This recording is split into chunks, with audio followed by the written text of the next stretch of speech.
Bismillahirrahmanirrahim. Alhamdulillahi rabbil alamin. Wa bihi nasta'in ala umur dunya waddin. Nastaghfiruhu wa nastahdihi wa natubu ilaihi wa natawakkalu alaihi. Wa na'udzu bihi min shururi anfusina wa min sayyiati a'malina. May yahdihillahu fala mudilla lahu wa huwal muhtad. Wa may yudlil falan tajid lahu waliyan mursyidan wa la hadiya lahu. Asyhadu an la ilaha illallah wahdahu la syarika lah wa asyhadu anna sayyidana Muhammadan abduhu wa rasuluh. Allahumma shalli wa sallim wa barik ala hadha nabiyil karim sayyidina wa habibina wa syafi'ina wa zuhrina wa maulana Muhammadin Mustafa wa ala alihi wa sahbihi wa man da'a bida'watihi wa tamassaka bisunnatihi wa jahada fi sabilillah ila yaumiddin. Rabbi shrah li sadri wa yassir li amri wahlul 'uqdatam min lisani yafqahu qawli. Subhanaka la ilma lana illa ma 'allamtana innaka antal alimul hakim. Wa la hawla wa la quwwata illa billahil azim. Allahumma aftah alaina hikmataka wanshur alaina min khazaini rahmatika ya arhamar rahimin. Allahumma arinal haqqa haqqan warzuqna ittiba'ah wa arinal batila batilan warzuqna ijtinabah. Qala Allah Subhanahu wa ta'ala fi kitabil aziz, a'udzu billahi minasyaitonir rajim. Wa ma umiru illa liya'budullaha mukhlishina lahud-din hunafa'a wa yuqimus shalah wa yu'tuz zakah wa dzalika dinul qayyimah. Shadaqallahul azim. Wa qala nabiyuna sayyidina Muhammad sallallahu alaihi wasallam, man yuridillahu bihi khairan yufaqihu fid din, atau kama qala Rasulullah sallallahu alaihi wasallam. Tuan-tuan, puan-puan, muslim-muslimat sekalian rahimakumullah, assalamualaikum warahmatullahi wabarakatuh. Amma ba'd. Alhamdulillah, thumma alhamdulillah. Pada tengah hari ini 25 Rajab 1442 Hijriah bersamaan 9 Mac 2021, kita panjatkan setinggi puji syukur dan syukur kepada Allah Subhanahu wa taala telah sama-sama menunaikan solat fardu zuhur berjemaah yang diimamkan oleh Al-Fadhil Ustaz Ashraf Khalid bin Fazil hafizahullah ta'ala, ya, yang mana turut dihadiri oleh pemimpin kita yang kita kasihi, yang dihormati Datuk Pahlawan Mayor Faridatul Atrash bin Wahid, Ketua Polis Perak, ya. Jadi ini suatu petanda yang sangat baik sebenarnya, ya, kerana ya pemimpin kita, ya, ketua polis, ya, kontingen kita, ya,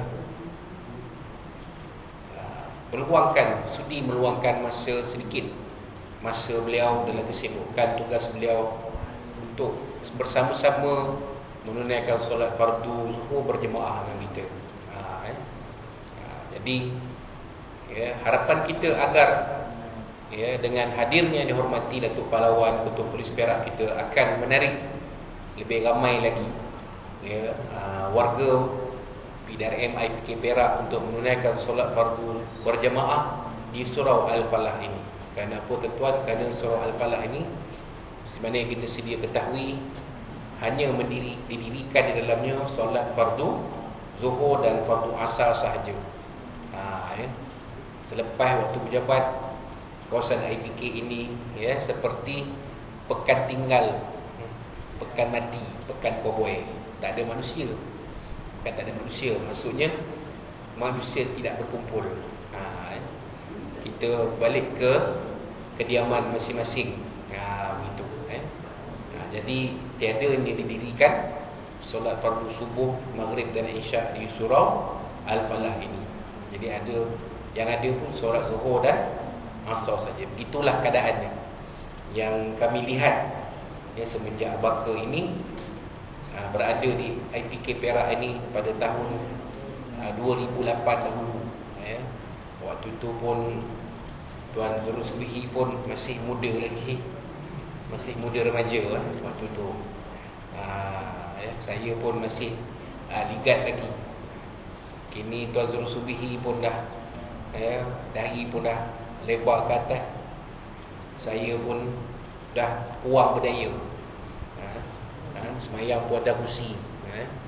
Jadi itulah keadaannya 13 tahun Baka berada di IPK Perak ini. Itulah keadaan dia. Jadi bila Datuk Pahlawan yang dihormati Datuk Pahlawan KP kita meluangkan masa untuk solat fardu zuhur dan juga fardu asar sebenarnya pada setengah-setengah keadaan, maka kita sebagai warga IPK terasa segan. Kalau tak turun, segan rasanya. Datuk sibuk-sibuk, Datuk sempat turun bersama pegawai-pegawainya untuk meluangkan masa menunaikan solat fardu zuhur berjemaah. Kita ni taklah sebut mana pun, tapi tak sampai kaki kita menjejak ke surau Al-Falah IPK Perak ni. Jadi kita sama-sama lah ambil sedikit masa. Kalau tak dapat zuhur, asar. Tak dapat asar, zuhur. Kalau dapat dua-dua, lagi baguslah. Itu yang paling baik sekali. InsyaAllah. Jadi tuan-tuan dan puan-puan memutuskan rahimahumullah, pengajian kitab Safinatun Najah yang disusun oleh Syekh Al-Fadil Al-Alim Salim bin Sumair Al-Hadrami rahimahullah ta'ala, kita sampai membincangkan tentang berkaitan dengan kita dah bincang tajuk yang sebelum ni. Tadi ada terlipat ke belakang tengok sekejap. Tadi dah buka dah. Ni dia. Bukan kat sini. Kat sini betul. Kita dah pada kuliah lepas kita dah bincang tentang tayamum. Iaitu pada fasal yang ke-17, perkara yang membatalkan tayamum. Jadi kita lihat kepada fasal yang ke-18 dalam kitab Safinatun Najah ini, iaitu istihalah. Apa makna istihalah? Perubahan daripada najis kepada suci. Faslun alladhi yathuru minan najasati thalatha. Benda yang menjadi suci daripada najis itu ada 3 jenis. Ada 3 benda. Benda tu asal najis, dia berubah jadi suci.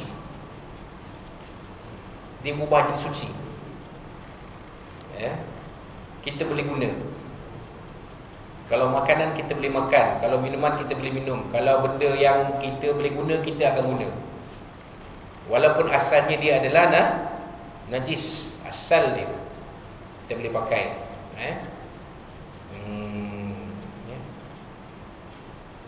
Apa dia 3 benda ni?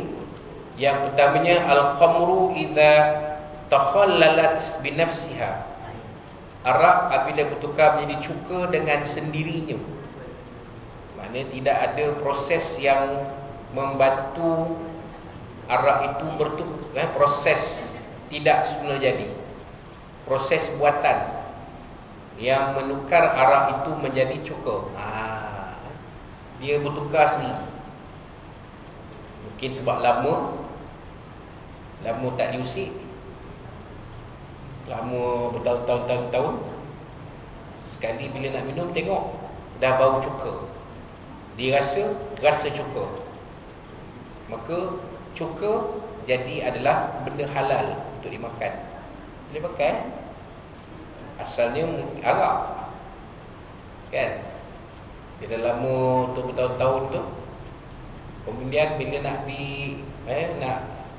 diminum dah jadi arak. Dia dah jadi cuka. Arak tu dah jadi cuka dengan sendirinya. Tidak ada proses buatan manusia, yang proses saintifik yang menukar arak itu menjadi cuka. Kalau diguna proses yang bukan semula jadi, kalau istilah semula jadilah sebenarnya proses tabi'i.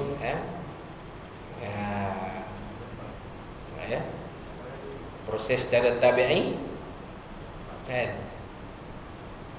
maka dia tak boleh, dia tak dikira suci, dia kira najis juga. Jadi kalau dia sendiri, maka dia bertukar sendiri menjadi cuka. Cuka itu boleh dimakan, halal. Itu yang pertama. Yang keduanya yang keduanya wajaladul maitati idza dubigha. Kulit bangkai apabila disamak. Kulit bangkai macam kita buat korban tu. Korban kan kulit lembu tu kan. Kulit lembu tu najis tu, pasal lembu tu dah jadi bangkai.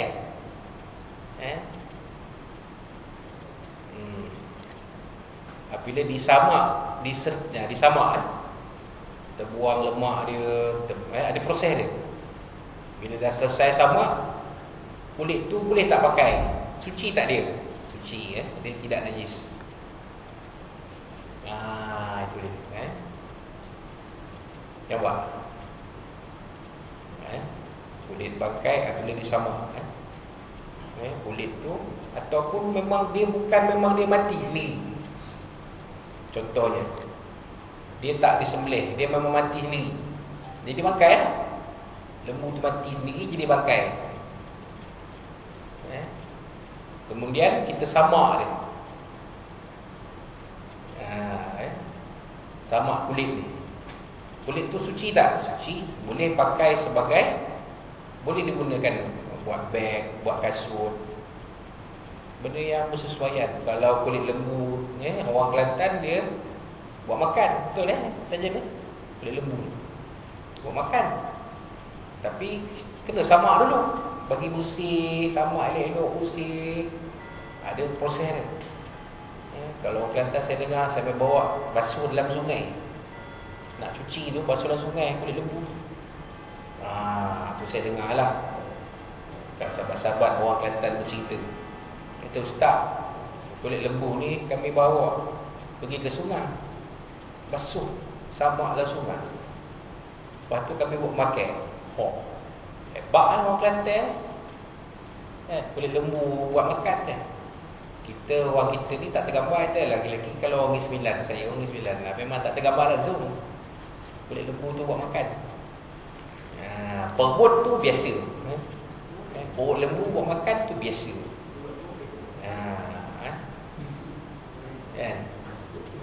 Tapi kulit lembu buat makan, ini luar biasa. Tapi bagi orang Kelantan biasa. Di mana tahu kan, pokoklah ni cerita akan datang lah lagi 4-5 bulan. Kalau jadi panjang umur kita buat korban, kita minta sahabat-sahabat kita dari Kelantan ambil kulit lembu ni, ambillah kulit lembu ni, buatlah makanan dari kulit lembu tu, kita makan sama-sama masa duha. Masa duha akan datang minggu tu lah.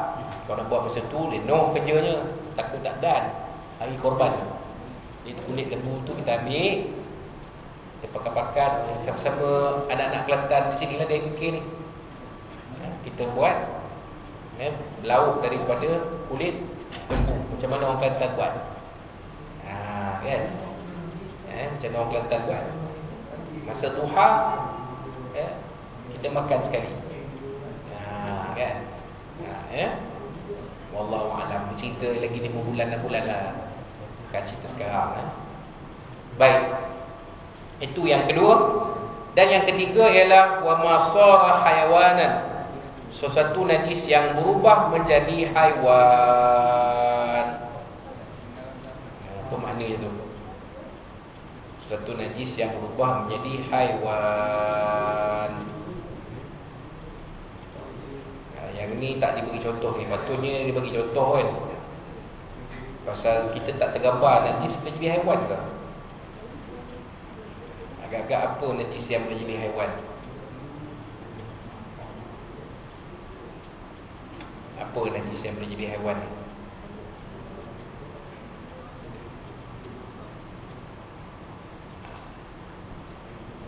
Telur ikan pun keluar dari berak kita, keluar telur ikan. Telur ikan tu Tutup masuk air, dia jadi ikan pula.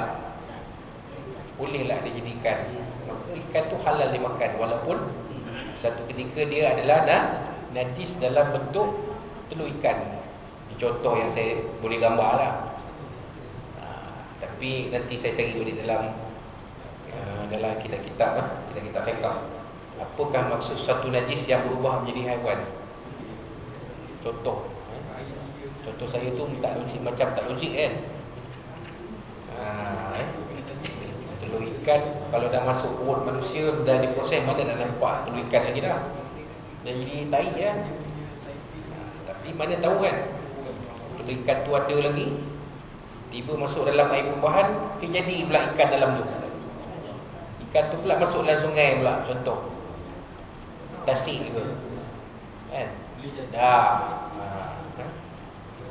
itu dia mungkinlah, wallahu alam. Jadi itu dia maksud istihalah tadi, perubahan daripada najis kepada suci. Yang kita boleh gambarkan di sini ada dua.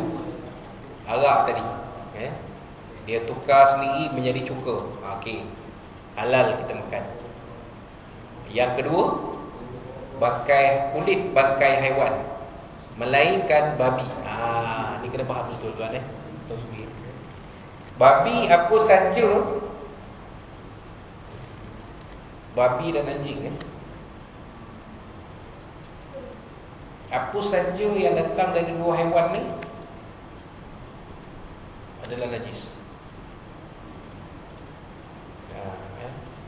Jadi kulit babi sama pun dia najis, kulit anjing sama pun dia najis, kulit buaya sama najis tak?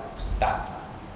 Maknanya boleh kita pakai kasut dibuat dari kulit buaya, beg dibuat dari kulit buaya, apa-apa barang kulit daripada kulit buaya, maka boleh pakai.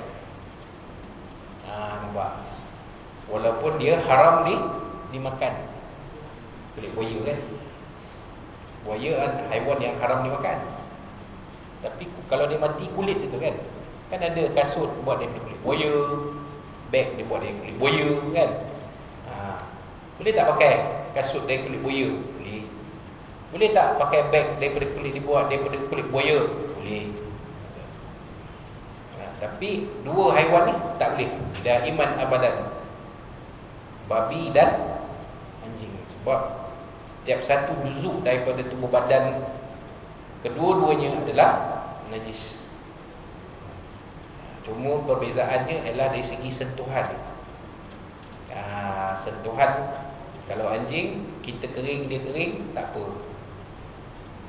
tak ada masalah.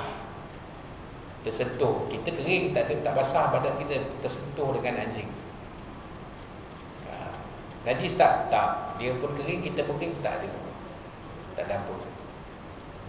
Tak perlu nak cuci tempat terkena anjing itu dengan kaedah membasuh najis mughalazah. Tak ada masalah. Tapi kalau basah kering, kita basah dia kering, dia basah kita kering, out. Kena sama, kena cuci cara najis mughalazah. Kan? Ataupun dia basah kita basah, itu lagi lah, confirm lah, atau anjing. Tapi babi tak. Babi dalam semua keadaan, kita makan pun haram, kita guna juzuk tubuh badan dia pun haram, bersentuh dengan dia, tempat sentuhan kita itu jadi najis mughalazah, kena basuh dengan kaedah menyuci najis mughalazah. Itu dia babi. Tapi babi anjing kulit kedua-duanya tak berubah, walau disamak sekalipun tidak jadi suci. Najis juga tak boleh pakai. Itu dia. Apa saja kalau babi lah cerita ni. Apa saja pada babi, bulu dia, lemak dia. Jadi kita menolak.